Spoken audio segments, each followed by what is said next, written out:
Hi everyone, ఈరోజు వెల్లుల్లి కారంతో ఆలు ఫ్రై ఎలా చేయాలో చూసేద్దాము. ఇక్కడ వెల్లుల్లి ఆలు ఫ్రైకి పక్కన చారు చేస్తున్నాను, పచ్చి పులుసు. నేను ఆల్రెడీ చింతపండు రసం తీసుకున్నాను. ఇలా తర్వాత అందులో మనకి తగినంత సాల్ట్, కారం యాడ్ చేసుకొని కలిపేసేసి ఇప్పుడు పోపు వేసుకుందాము. ఒక 1 స్పూన్ ఆయిల్ తీసుకున్నాను. ఆయిల్ వేడైన తర్వాత జీలకర్ర, అలాగే ఒక 2 ఎండుమిర్చి, అలాగే ఒక 2 పచ్చిమిర్చి, వెల్లుల్లిని దంచి వేసుకోవాలి. అప్పుడు పచ్చిపులుసు చాలా టేస్టీగా ఉంటుంది. ఇలా దంచిన వెల్లుల్లిని కూడా యాడ్ చేశాను. అలాగే కొద్దిగా కరివేపాకు కూడా యాడ్ చేసేసి కొద్దిగా పసుపు వేసేసాను. ఒక్కసారి ఈ కాంబినేషన్ అయితే ట్రై చేయండి, చాలా అంటే చాలా సూపర్గా ఉంటుంది. పసుపు వేసేసుకున్నాక ముందుగా తీసుకున్న పచ్చిపులుసుని ఇందులో వేసేసుకోవడమే అండి. చాలా సింపుల్గా ఉంటుంది, టేస్ట్ కూడా చాలా బాగుంటుంది. ఇలా ఆలూ ఫ్రైస్ కానీ ఏదైనా ఫ్రై కర్రీస్లోకి ఇలా పచ్చిపులుసు చేసుకున్నట్లయితే చాలా సూపర్గా ఉంటుంది. పచ్చిపులుసు మనం ఈజీగా చేసేసుకోవచ్చు. చూడండి, అంతా ఒకసారి ఇలా కలిపేసేసుకొని మనం పక్కన పెట్టేసుకుందాం. ఇప్పుడు కర్రీ ఎలా చేయాలో చూసేద్దాము. దానికి ప్యాన్ పెట్టుకున్నాను. ప్యాన్లో ఒక 2 స్పూన్ల ఆయిల్ యాడ్ చేసుకున్నాను. చూడండి, ఆలూని ఇలా కొద్దిగా పెద్దగానే కట్ చేసి పెట్టుకోవాలి, అప్పుడే టేస్ట్ అనేది బాగుంటుంది. ఆయిల్ వేడైన తర్వాత ఇందులోకి జీలకర్ర, కొద్దిగా ఆవాలు,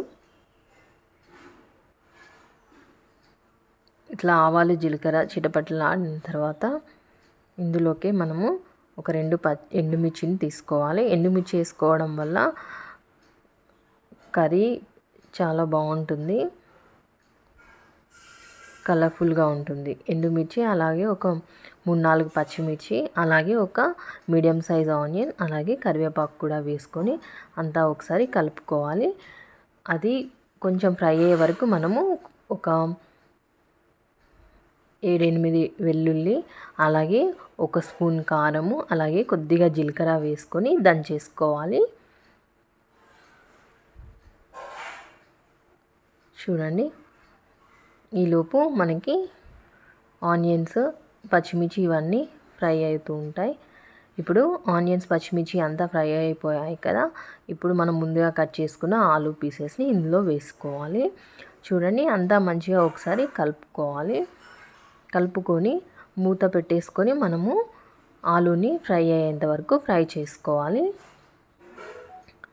చూడండి, ఇలా మూత తీస్తూ మధ్య మధ్యలో ఫ్రై చేసుకుంటూ ఉండాలి ఆలూ పీసెస్ని. చాలా సింపుల్గా చేసేసుకోవచ్చు. ఎప్పుడు రెగ్యులర్ చేసుకునే ఆలూ ఫ్రై కంటే ఇలా వెల్లుల్లి కారంతో చేసుకున్నట్లయితే అన్నంలోకి కానీ చపాతీలోకి కానీ చాలా బాగుంటుంది. ఒకసారి మీరు కూడా ట్రై చేయండి. ట్రై చేసి మీకు ఎలా వచ్చిందో నా కామెంట్ సెక్షన్లో షేర్ చేయండి. చూడండి, ఇప్పుడు ఆలూ ఫ్రై అయిన తర్వాత ఇప్పుడు మనము ఇందులో తగినంత సాల్ట్, అలాగే పసుపు వేసుకొని అంతా మిక్స్ చేసుకోవాలి. మిక్స్ చేసుకున్నాక ఇంకొద్దిగా ఫ్రై చేసుకోవాలండి ఆలూ పీసెస్ని. ఇప్పుడు సగం వరకు అయితే ఫ్రై అయ్యాయి కదా, అలాగే ఇంకా కొద్దిగా ఫ్రై అయ్యే వరకు ఆలూ పీసెస్ని మనం ఫ్రై చేసుకోవాలి. చూడండి, ఎంత కలర్ఫుల్గా ఉందో ఇప్పుడే.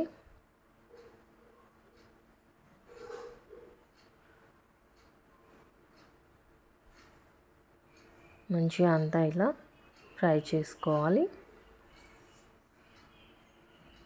ఆలు ఇంకా కొద్దిగా ఫ్రై కావాలండి, సో మనము ఇంకొద్దిగా ఫ్రై అయ్యే వరకు వెయిట్ చేద్దాము. చూడండి, ఇలా వెల్లుల్లి, కారము, జీలకర్ర వేసి అయితే ఇలా దంచి పెట్టేసుకోవాలి మనము. వేడి వేడి అన్నంలో ఇలా వెల్లుల్లి కారంతో ఆలూ ఫ్రై చేసుకొని తినండి, చాలా అంటే చాలా టేస్టీగా ఉంటుంది.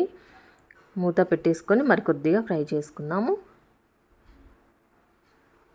చూడండి, ఇంకా కొద్దిగా ఆలూ అయితే ఫ్రై అయిపోయింది. ఇప్పుడు మనము ముందుగా దంచి పెట్టుకున్న వెల్లుల్లి కారం ఉంది కదండి, అది ఇందులో వేసుకొని అంతా ఒకసారి మిక్స్ చేసేసుకొని మూత పెట్టుకొని మరి కొద్దిసేపు ఉంచేసుకోవాలి. అప్పుడు మన వెల్లుల్లి ఫ్లేవర్ అనేది ఆలూ పీసెస్కి అంతా మంచిగా పట్టుకుంటుంది. వెల్లుల్లి కారము పట్టేసుకొని చాలా టేస్టీగా ఉంటుంది. చూడండి, ఇలా అంతా ముక్కలకి పట్టే వరకు అంతా మనము మంచిగా మిక్స్ చేసేసుకొని మూత పెట్టేసుకొని మరి కొద్దిగా సేపు ఒక ఒక 5 మినిట్స్ అయితే మనం ఫ్రై చేసుకోవాలండి. అప్పుడు చాలా అంటే చాలా టేస్టీగా ఉంటుంది. ఒకసారి మీరు ట్రై చేసి చూడండి. చాలా అంటే చాలా యమ్మీగా ఉంటుంది. లాస్ట్‌లో ఒకసారి సాల్ట్ చెక్ చేసుకొని సరిపోనట్లయితే కొద్దిగా యాడ్ చేసుకుంటే సరిపోతుంది. నా రెసిపీ మీకు నచ్చినట్లయితే తప్పకుండా లైక్ చేయండి, సబ్స్క్రైబ్ చేయండి. మరిన్ని టేస్టీ అండ్ హెల్తీ రెసిపీస్ కోసం నా ఛానల్ని ఫాలో అవుతూ ఉండండి.